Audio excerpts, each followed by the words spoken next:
sempat saya singgung tadi nama-nama narasumber yang bergabung dengan kita di segmen ini. Kembali akan saya sapa Bang Deddy Sitorus. Selamat malam Bang Deddy. Malam Mbak Putri, selamat malam Indonesia. Baik, gimana kabar Bang? Kabar baik, Alhamdulillah, terima kasih. Alhamdulillah. Ada juga Kang Aceh Hasan Sajili. Assalamualaikum, selamat malam Kang Aceh. Waalaikumsalam Mbak Putri, selamat malam Indonesia. Baik, sehat juga ya Kang? Alhamdulillah. Alhamdulillah. Nah, ini yang sudah sempat kita singgung tadi, Ibu Siti Nur Azizah yang juga merupakan putri wakil presiden Bapak Kiai Haji Ma'ruf Amin dan juga merupakan politikus Demokrat yang juga mencalonkan sebagai wali kota Tangerang Selatan. Assalamualaikum, selamat malam Ibu Azizah. Waalaikumsalam warahmatullahi wabarakatuh, Mbak Putri. Selamat malam. Baik. Selamat. Ya, Ibu, ini ketika nama Ibu kemudian diumumkan resmi untuk maju di Pilkada Tangerang Selatan.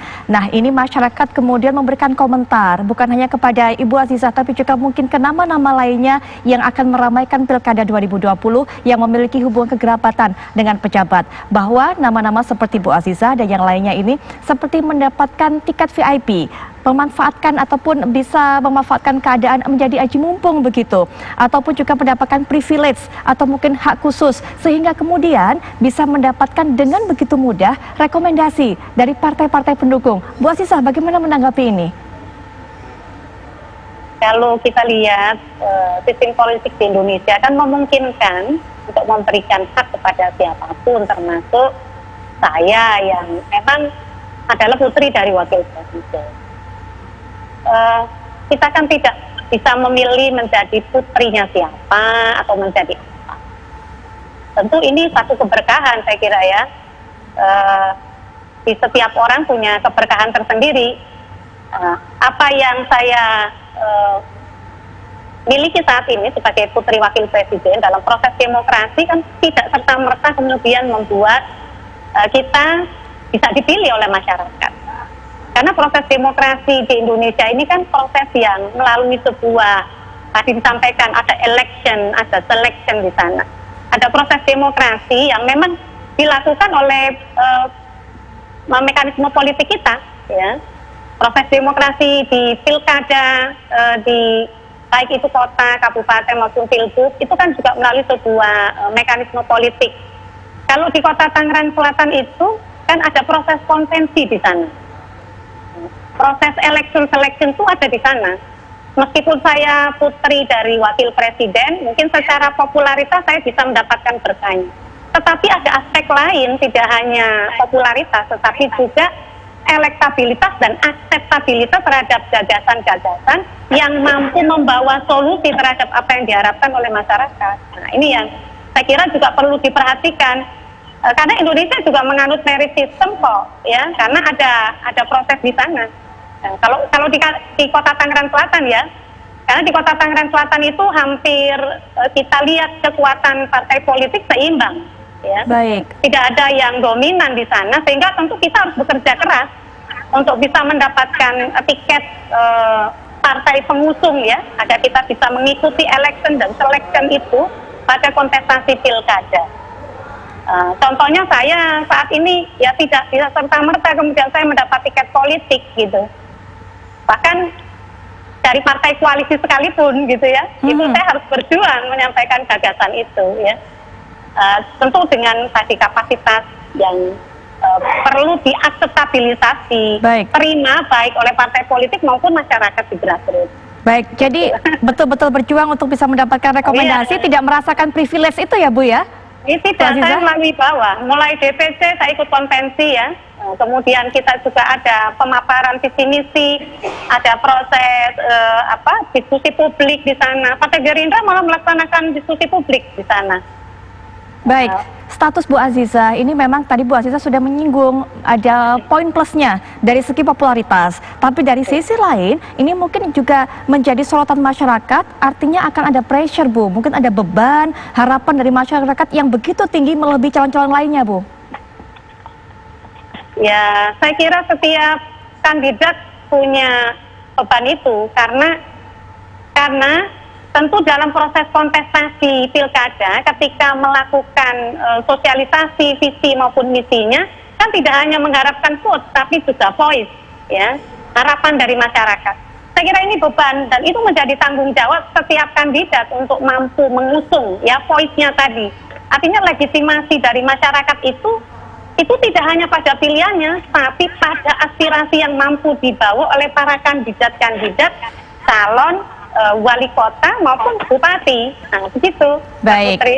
baik. Selanjutnya kita akan juga berbincang-bincang dengan perwakilan partai-partai politik, Kang Aceh dan juga Bang Dedi. Nah, ini kan partai-partai banyak memberikan suara rekomendasi kepada calon-calon tadi yang sudah sempat saya singgung dari awal. Golkar, kemudian ada adik menteri di Makassar. Nah, ini kemudian masyarakat juga bertanya-tanya, Kang Aceh, ini prosesnya seperti apa? Karena masyarakat bilang, wah ini jangan-jangan diberikan rekomendasi yang begitu mudah karena ada status tersebut. Dan kaderisasi partai sendiri juga dipertanyakan jadinya. Kang Aceh, silakan. Ya, pertama bahwa Partai Golkar sudah memiliki sistem rekrutmen yang telah disepakati oleh semua tingkatan partai internal Partai Golkar. Kita memiliki juklak dan juknis di dalam proses rekrutmen calon kepala daerah yang akan diusung oleh partai, begitu ya.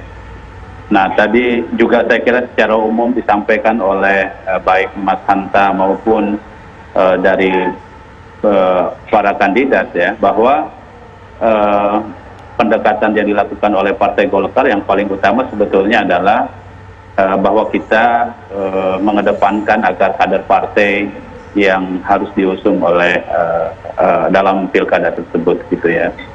Namun demikian, tentu di dalam proses politik itu kita juga harus melihat aspek yang rasional, di mana kita harus melihat misalnya pertama tadi soal likabilitasnya, soal akseptabilitasnya, soal popularitasnya, dan kemudian dilihat juga soal elektabilitasnya di masyarakat.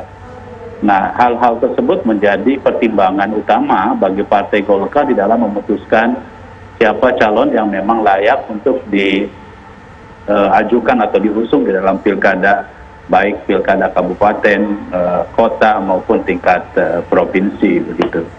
Nah, pertimbangan-pertimbangan itulah yang menjadi dasar bagi Partai Golkar di dalam menentukan siapa calon yang terbaik yang kami berikan kepada daerah-daerah tersebut, begitu.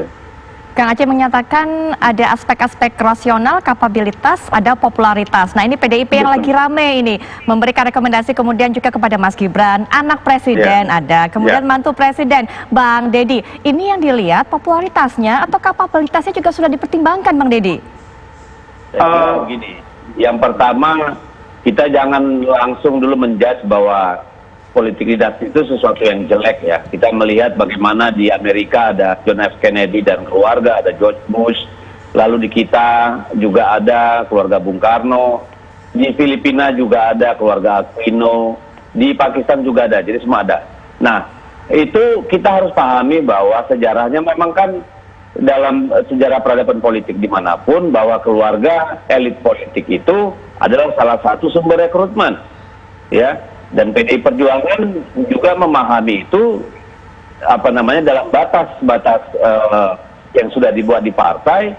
Tentu banyak pertimbangan mengambil untuk yang mereka yang akan dicalonkan, gitu loh, Mbak. Jadi tidak serta-merta karena anak presiden, mantu presiden kita dukung, gitu ya. Tetapi juga menjadi perhitungan buat kita adalah bagaimana kemanfaatannya bagi partai dan bagi masyarakat di mana mereka dicalonkan, gitu. Jadi bukan karena itu alasannya kalau menurut saya, gitu ya, karena pemilihan mereka juga melalui suatu proses ya yang yang dijalankan betul-betul sesuai dengan aturan berlaku di internal partai kita. Tentu kita melihat potensi menang dan sebagainya. Yang harus menjadi perhatian kita adalah apakah kemudian ini menjadi sesuatu yang secara etis maupun secara legal nanti menjadi sesuatu yang kontraproduktif. Saya kira partai akan benar-benar menjaga bahwa pertarungan pilkada ini sesuatu yang etis, legal, dan konstitusional, saya kira. Walaupun Bang Dedi nama-nama yang diusung begitu, ini adalah nama-nama yang baru bergabung di partai-partai tersebut, Bang Dedi.